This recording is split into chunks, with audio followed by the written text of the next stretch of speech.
Улаанбаатар хотод 4 байршил төмөр зам доогуур нөхөн гарц хийх ажлууд үргэлжилж байна. Эхний том бүтээн байгуулалт болох 5 шарын нөхөн гарц маань одоо удахгүй ашиглалтанд ороход бэлэн болж байна. Өнөөдөр та бүхэндээ би өндөр чадлын ноцоосны талаар тайлбар өгөх гэсэн. Яагаад тэгэхээр сүүлийн үед бороо уур их байна.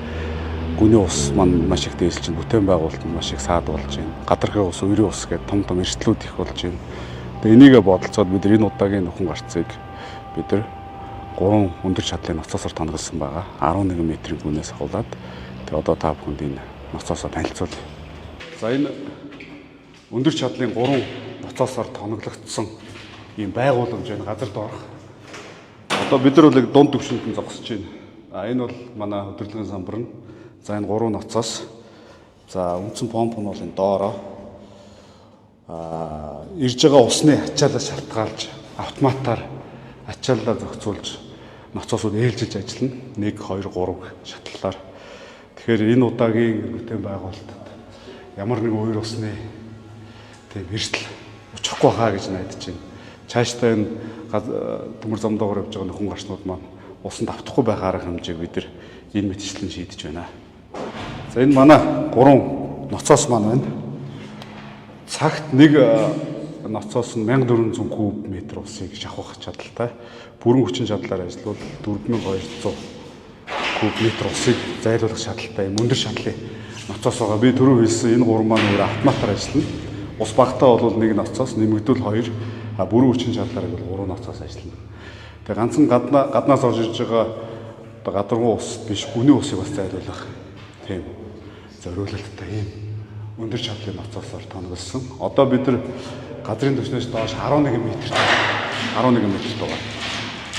Юуны хөрсний усны түвшин бол энэ хөрсний устай хэсэг.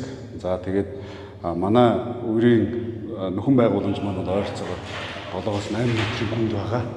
Тийм учраас цаашид энэ нөхөн гарцанд бол усыг тогтоохгүй байх, усгүй байх арга хэмжээг л энэ ноцоосны тусламжтайгаар авч хэрэгжүүлнэ.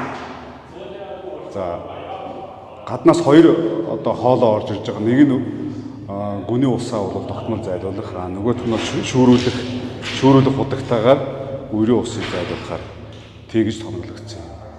Одоо байгууламж байна да. Ноцоос байгууламж. За саяны ноцоос станцаас гарч байгаа усыг бид нар эндээс километр орчим руу зайлуулж байгаа.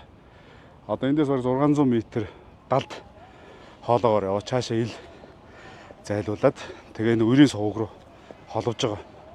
Яг хүмүүс бол төдийлөн мэдэхгүй нүдэнд харагдж байгаа энэ замын асуудлыг л ярих бах. Энэ инженерийн том бүтээн байгуулалтын ард далд ажлууд гэж маш том тооцооны ажлууд явагддаг.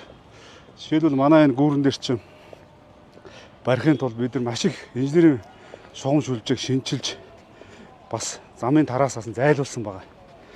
Цэвэр усны 600-гийн шугам бид нар яг огтлж байгаа төв хэсгээрээ хонглын системд оруулж өгсөн.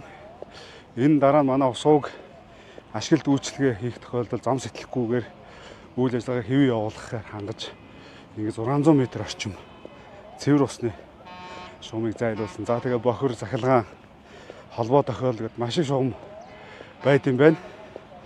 За мөн хуучин энэ 70-аад оны үед хийгдсэн мэдээллийн санд байхгүй тийм шугамнууд гарч ирж байна. Гэхдээ ашиглалттай. За мөн төмөр замын энэ 2 урсгалтай 2 игнэ замыг хаахгүйгээр бид төр гүүрэн байгууламж барьж энэ бүтээн байгуулалтыг хийж байна. Тэгэхээр энэ бол яг төдийлөн хүмүүсийн нэг энгийн усуудын мэддэггүй ажлууд энэ том бүтээн байгуулалтын ард бас өрөндөө шүү. Маш их тооцоотой, төсөвтэй, тооцоололтой инженерийн ажлууд явагдаж байгаа.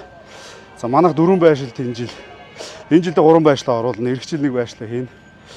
Саяны үзүүлдэг ноцоос станцыг бүх байгууламжууд дээр хийнэ. Одоо цөмөрийн юу очив? Нөгөө хонглын систем хийсэн цэвэр усны тийш орж үзүүл.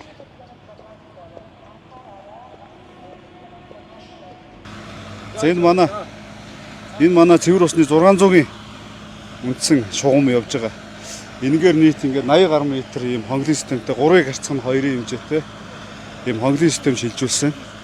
Зөвхөн энэ одоо замыг огтлохын тулд энэ шугамыг шинжилж янзалсан байгаа. Одоо шугамын ажил дууссан тий. Одоо ер нь өнөөдөр дуусч байна. Одоо хамгийн сүүлж байгаа мөвтийг нагаа тэгээд одоо нэгдүгээр талаасаа төжөөлөө өгч байна. За тэгээд өнөөдөр би орой асгалтаа хийж гад өглөө лаборатори шинжилгээгээ өгнө. Шинжилгээ маань бактериологийн шинжилгээ гараад за болсон гэвэл 600 гаалтыг нээхэд бэлэн. Энд байгаа тэгэлжсэн 600-аа бол 8 сарын 15-нд бүрэн чөлөөлөд өгсөн байна. Харин тийм эс. Харин сайн нэлээ хурдан ажиллалаа шүү дээ. Бас нэлээд төлөө яг замтаа зэрэгсэж байгаа болохоор бас нэгнийгээ хүлээх асуудал нэлээд байна. Өдөр тэгвэл өдрийн тал нь бас эднэрийг хүлээх. Гэтэ яг хоёулаа зэрэг үзэж байгаа болохоор бас нэлээд шуурхай явсан. Бороо ус хэрэг саатууд. За бороо хацсангүй гайгүй гайг. Бороо орсон үед нөгөө энэ нэвтрэх сувг дотор ажиллаад бороо ороогүй үед нь нөгөө ил ухалтай хийгээд тэгээ явсан. Одоо яг бас энэ нэг нөхөн гарцтай холбоотойгоор нэлээд хэдэн инженерийн байгууллагууд шинжлэгдэж шүү дээ. Тий, харин гоё л болж байна. Сайхан болж байна. Яг нэг мөсийг хийгээд авчвал одоо нийт ингээд 252 264 гээд нийт одоо 315 630 мм шугамтайгаа нийлээд 516 м шугам тавьчаад. Тэгээд нийт одоо тусдаа 2 хаалттай бүрэн шинжлэглээд нэвтрүүлгээрээ орчоод ингээд 315-ын хаалтманд 8 сарын 15-наас өгсөн. Одоо энэ маань одоо ингээд шинжилгээнд гаруул тэгээ шууд ажилд ороход бэлэн болчиход байна. Өнөөдөр хамгийн гол үчим өвдөг наач. За баярлалаа. За өдөрлөгтэй энэ дээр маш их ажиллаж байгаа шүү. Амжилт хүсье. За баярлалаа. Та бүхэнд баярлалаа.